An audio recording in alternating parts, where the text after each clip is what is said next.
Polisi sudah menaikkan status kasus kematian Sutrimo ke penyidikan dan berencana akan melakukan ekshumasi terhadap jenazah Sutrimo. Lalu bagaimana sikap pihak keluarga dan apa yang menjadi kendala bagi polisi karena kasus ini cukup lama untuk naik ke tahap penyidikan. Untuk membahasnya sudah bergabung bersama kami di Sapa Indonesia Malam, Aan Rohaini selaku kuasa hukum keluarga almarhum Sutrimo. Bu Aan, selamat malam. Selamat malam, Mbak Audrey. Ada juga Irjen Polisi Purnawirawan Arianto Sutadi selaku penasihat ahli Kapolri. Pak Arianto, selamat malam. Selamat malam Mbak Audrey, selamat malam Mbak. Saya mau ke Bu Aan dulu. Bu Aan, saya yakin pasti pihak keluarga sudah tahu ya soal tahap penyidikan ini sudah naik kasus dugaan kematian Sutrimo yang dinilai janggal oleh pihak keluarga. Rabu besok juga rencananya akan dilakukan ekshumasi di Banyumas, Jawa Tengah. Apa pertama kali respon keluarga saat tahu hal ini? Respon keluarga sebenarnya dari kemarin begitu ada Polresta Banyumas melakukan pengamanan di kuburan, ibu malah nanya melalui Mas Abi, Mas Abi tolong tanyain apa besok gitu kan ekshumasi segala macam begitu kan. Terus tadi bertanya dan siang saya mendapatkan kabar baik dari Polresta Banyumas maupun dari Polda Metro Jaya yang pada intinya bahwa pada hari Rabu akan dilakukan ekshumasi. Oleh persiapan hal tersebut maka saya mendatangi keluarga dalam rangka untuk pertama ya tentu sebenarnya ke ibu ya untuk menyiapkan mental ibu karena ibu juga pasti kepikiran segala macam. Kita ketemu ibu, nanti ketemu ibu terus juga kita akan membicarakan terkait dengan rencana ekshumasi dan juga keinginan keluarga setelah itu seperti apa begitu kan. Ada keinginan untuk kalau misalnya ekshumasi sudah selesai maka pengen diadakan doa bersama, itu aja sebenarnya. Kalau untuk ekshumasi kita hanya membicarakan itu biar menguatin mental ibu lah. Kalau untuk urusan lainnya karena pihak keluarga juga nanti pasti menghadiri, saya juga insya Allah akan menghadiri ya. Bu Aan, ini dari berdasarkan keterangan polisi tadi, keluarga kan menduga ada kejanggalan kematian dari Sutrimo, kemudian menerapkan pasalnya dugaan pembunuhan atau pembunuhan berencana. Kenapa pasal ini yang kemudian diajukan oleh pihak keluarga? Keluarga melihat ada kejanggalan seperti apa sehingga menggunakan pasal pembunuhan atau bahkan pembunuhan berencana? Oke, harus klarifikasi begini. Kalau kami itu hanya mengajukan pasal tentang pembunuhan. Tapi kan dari mungkin pelapor yang lain mengajukan pasal terkait dengan pembunuhan berencana. Tapi prinsipnya dugaan ini kan memang harus dimasukkan. Karena kalau kalau misalnya boleh dikosongin begitu kan, dikosongin pasalnya karena kita kan belum tahu pasti apakah ini dugaan ada kematiannya wajar atau tidak begitu kan. Tapi karena ada kejanggalan kita hanya minta agar demi kepastian hukum maka proses penyelidikan dan penyidikan dimulai gitu kan. Pada saat melaporkan karena memang mau tidak mau kopnya harus ada pasal maka kita keluarga memasukkan pasal pembunuhan begitu kan. Kalau terkait dengan hal-hal lainnya kalau kami karena ada kejanggalan saja begitu. Oke, Pak Arianto, ini masyarakat menilai lamban kerjanya polisi. Sudah 2 minggu Sutrimo meninggal, kemudian keluarga baru kemarin melaporkan, baru naik ke tahap penyidikan. Kenapa harus menunggu keluarga lapor baru naik ke tahap penyidikan? Ya itulah, saya dari awal juga mengatakan memang ini agak terlambat. Tetapi kelambatan itu polisi itu dulu karena begini Bu, ketika ditemukan jenazahnya Pak Sutrimo itu dulu itu, kan diketemukan langsung kemudian dibawa ke rumah sakit, langsung dibawa ke rumahnya sana, itu polisi tidak tahu Bu.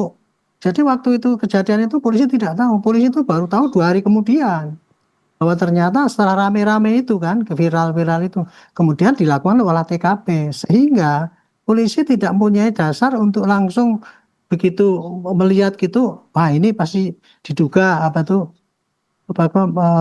tidak wajar kan gitu kan. Kan semua yang beredar itu waktu itu baru di medsos-medsos saja gitu. Waktu polisi datang ke TKP yang didapatnya kan tempat kosong sudah nggak ada apa-apanya. Berarti kan artinya gitu.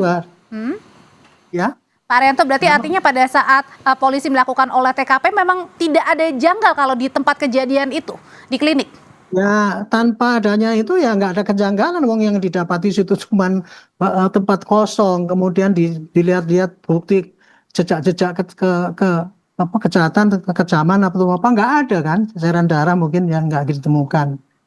Karena yang kejadiannya ternyata begitu, itu ditemukan, kemudian langsung dibawa ke rumah sakit, dari rumah sakit nggak diminta otopsi oleh dokternya, langsung dinyatakan meninggal di tempat, langsung dikirim oleh orang itu juga, itu udah dikafani rapi, dikasih keluarga, dan di sana sudah disambut dengan gali liang kubur, dan kemudian langsung dikuburkan gitu kan. Otomatis polisi nggak punya data awal daripada yang bagaimana Pak Trimonya itu. Nah gitu. Jadi makanya ketika olah TKP pun paling pol dia cuma cari-cari apa CCTV gitu ya. CCTV itu Oke. sudah saya udah bisa pastikan itu pasti mati. Uang itu tempat itu kan sudah 2 tahun nggak dipakai. Jadi pasti CCTV juga tidak bisa merekam gitu. Nah harapannya sebetulnya ya pada orang yang ngirim itu. Nah, orang yang ngirim itu kan yang tahu sekarang kan pihak keluarga di sana. Polisi pasti akan memburu itu nanti saksi-saksi yang akan di ini setelah naik ke penyidikan ini gitu.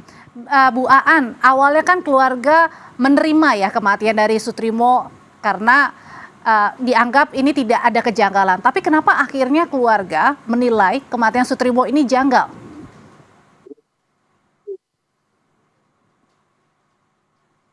Bu Aan?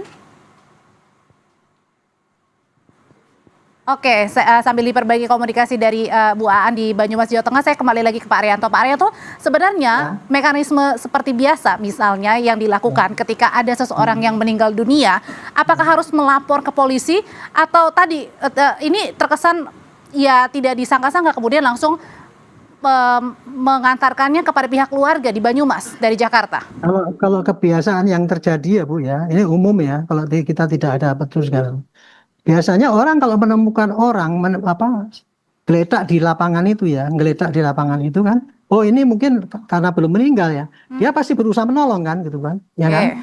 Langsung itu kemarin itu asumsinya, oh orang ini yang menemukan langsung akan ditolong dibawa ke rumah sakit. Tetapi katanya kabarnya sebelum sampai rumah sakit sudah meninggal, sehingga dokter yang menerima itu mengatakan dead on arrival, artinya orang itu sudah meninggal di tempat sebelum sampai rumah sakit.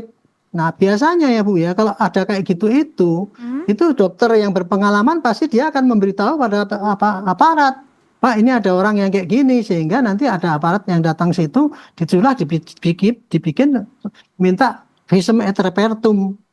Itu pasti akan terjadi seperti itu Bu gitu. Oke, tapi orang yang misalkan dianiaya saja ya luka aja, pasti diantar korbannya minta visum kok gitu. Itu baru bisa dikeluarkan lah keterangan. Nah waktu itu kan enggak sampai di rumah sakit oleh dokter cuman dikatakan ya enggak ada keterangannya kan meninggalnya kena apa, cuman keterangan kondisinya pun enggak ada karena enggak berarti ada aneh di situ ya.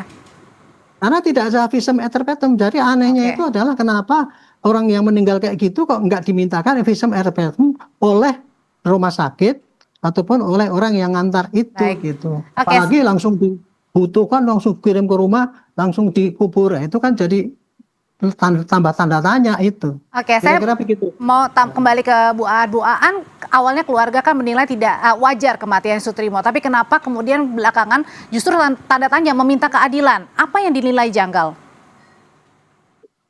Pertama dinilai janggal itu kan setelah berselang sehari begitu, yang tadinya dari pihak pengantar jenazah itu kan berjanji akan mengirimkan handphone dan barang-barang pribadi milik almarhum lewat paket begitu kan. Ketika dihubungi nomor yang tadi pengantar jenazah itu ternyata sudah tidak bisa dihubungi dari situ awalnya. Lalu tiba-tiba terus kan di media massa mulai di blow up begitu kan, ada foto yang berbusa dan lain-lain segala macam. Ini dari keluarga jadi bertanya-tanya begitu kan segala macam itu. Lalu karena berjalannya waktu kan berita itu ternyata tidak reda dan lain-lain. Kalau pihak keluarga banyak pertimbangannya, dari permasalahan masalah keyakinan kalau jenazah itu ya sudahlah diikhlaskan saja begitu kan karena sudah takdirnya. Lalu kemudian juga dari pertimbangan bahwa kalau misalnya melaporkan dalam perkara kayak gini sementara kan diduga memang ada dugaan di media ini terkait dengan orang besar begitu kan, dari pihak keluarga pertimbangan rasa ada takut itu takutnya sangat besar Mbak. Artinya itu yang akhirnya ya, ada rasa ketakutan. Oh pasti berhubungan dengan orang besar itu takut, terus kemudian repot karena begini, ini kan keluarga mohon maaf memang keluarga di kampung ini kan memang sehari-hari itu memikirkan untuk bisa bertahan hidup saja udah alhamdulillah begitu kan.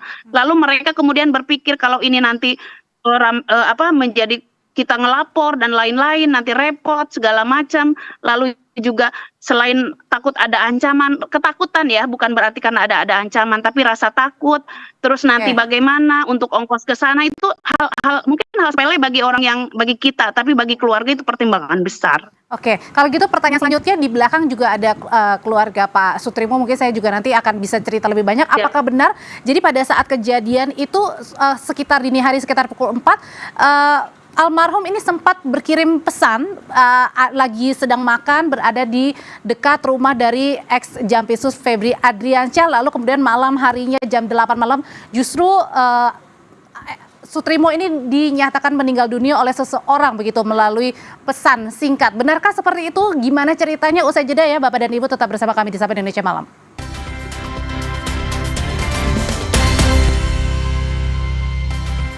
Selain ada penasehat Kapolri, ada juga di sini Bu Aan, kuasa hukum dari keluarga Sutrimo, dan kemudian ada keluarga Sutrimo juga yang mendampingi. Saya mau bertanya dulu ya Bu Aan ke keponakan dari almarhum Pak Sutrimo, yakni Mas Sabar Abi. Mas Sabar, jadi Mas Abi, saya mau nanya, jadi benarkah pada waktu hari kejadian, jadi jam 4 subuh itu almarhum atau Pak Sutrimo sempat berkirim pesan sedang makan di dekat rumah Pak Febri Adriansyah ex Jampitsus? Mohon maaf diulang pertanyaannya tadi sempat hilang. Ya, saya mau bertanya Bu Aan kepada Mas Abi, boleh. Betulkah pada saat waktu kejadian di jam 4 subuh itu keluarga sempat menerima pesan dari almarhum Pak Sutrimo mengabarkan di situ Pak Sutrimo sedang makan di dekat rumah Pak Febri Adriansyah ex Jampitsus? Iya betul Bu. Bisa diceritain waktu itu berkirim pesannya gimana dan aneh nggak tiba-tiba jam 4 pagi? Soalnya kayak saudara Sutrimo tuh jaga malam di sekitar rumah pada malam hari gitu. Terus katanya habis itu dia makan sahur lah bilangnya katanya. Sahur gitu kirim ke adiknya. Adiknya Pak Sutrimo. Kirim foto ya. Kirim foto gitu makanan. Enggak bilang kalau dia yang bikin sahur ini. Yang bikin sahur tuh yang jawab ini jawaban Pak. Adiknya. Jawaban adiknya gitu. Bilang apa Pak waktu itu Pak Sutrimo? Mengirim foto. Cuma ngirim foto doang.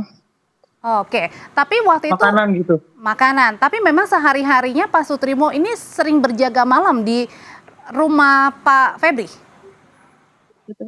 Betul. Sudah berapa lama Pak Sutrimo bekerja? 2008. Dari 2008 kalau nggak salah.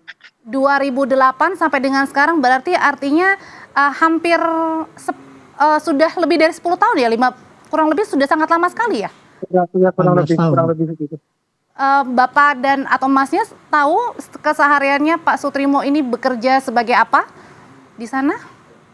Kurang tahu kalau masalah pekerjaan Bu. Sebagai apanya nggak tahu. Ya sebagai apanya juga kita kurang tahu.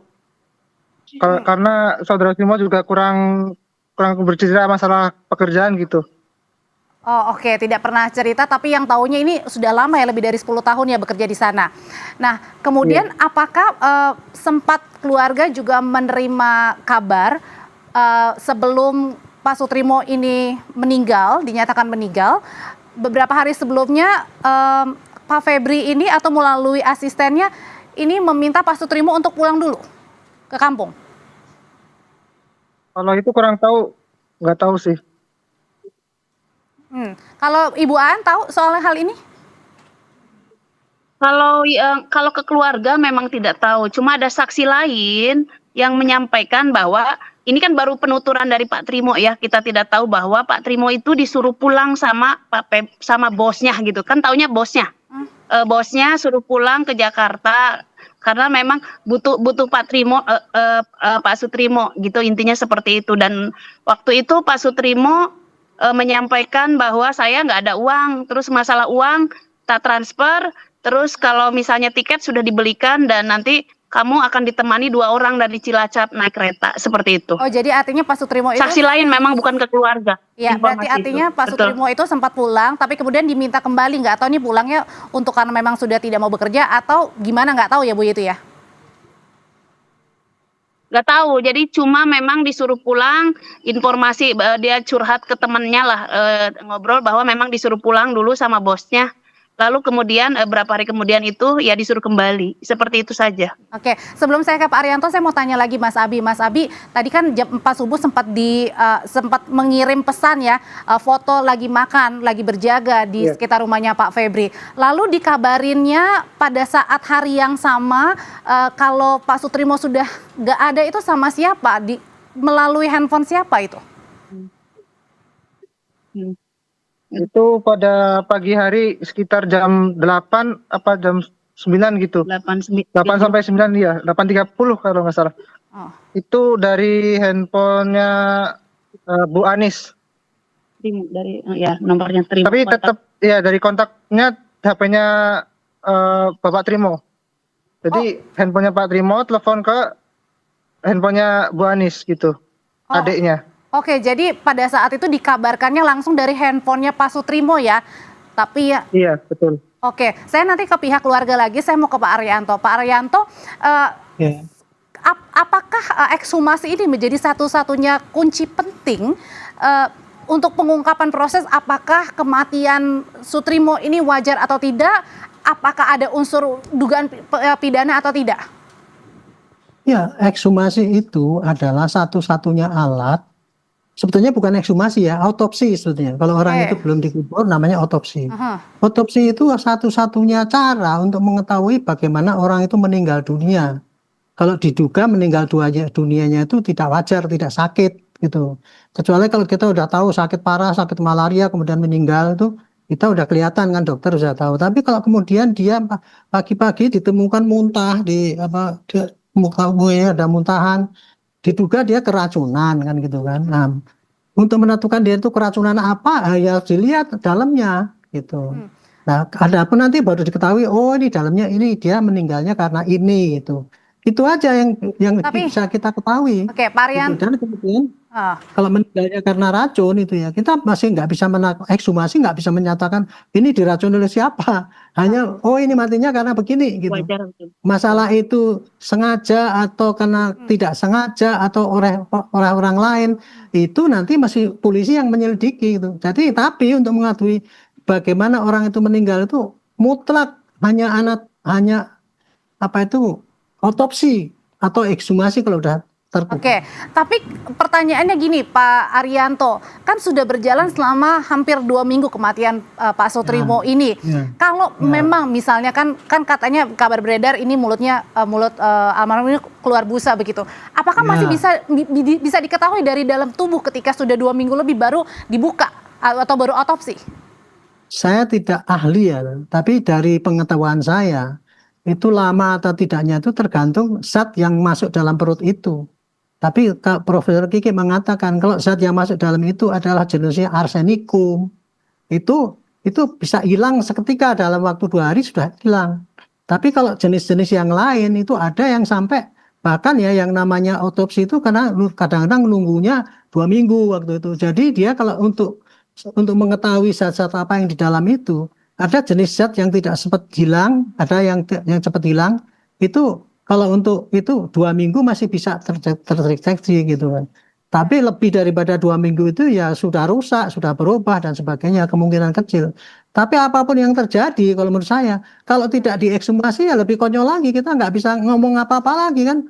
Percuma kita itu polisi mengolah TKP kemudian nggak bisa menentukan sebabnya kematian. Makanya ekshumasi itu harus dikerjakan perkara nanti kemudian bisa dibuktikan apa tidak, kita sudah melakukan yang seoptimal kan, itu Bu kira-kira.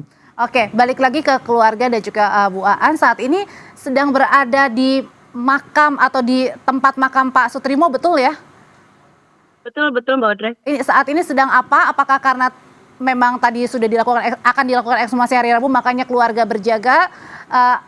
atau bagaimana Bu? Dan apa harapan dari pihak keluarga ketika ekshumasi dilakukan pada Rabu besok? Singkat aja. Ya, kalau terkait ke sini itu karena sebenarnya saya sendiri kan memang belum ke kuburan. Sementara ekshumasi kan sudah ditentukan harinya, maka tanggung jawab hukum saya harus tahu lokasinya. Itu aja jadi saya minta diantar oleh keluarga, lalu dari keluarga nanti akan kita berembuk kira-kira permintaan keluarga habis ekshumasi ini mau apa gitu. Kemungkinan keluarga memang minta ada acara mendoakan almarhum. Seperti itu aja. Saya juga mau tahu kepada Mas Abi sebagai keponakannya Pak Sutrimo, apa yang pengen yang dititipkan harapan besar bagi keluarga karena keluarga meminta keadilan di sini. Apa harapan paling besarnya, Mas A? Mas Abi. Keinginannya sih pengen tahu kepastian kematian Pak Sutrimo itu aja.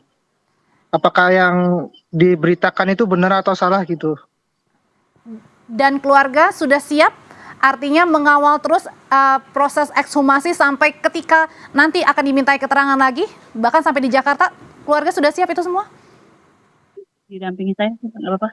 Iya, didampingi Bu Aan kalau masalah itu. Siap. Sudah siap ya. Oke, baik. Dan pihak keluarga apakah juga sempat sekarang ini meminta perlindungan? Sudah, permohonan perlindungan itu bersamaan pada kami menyampaikan laporan.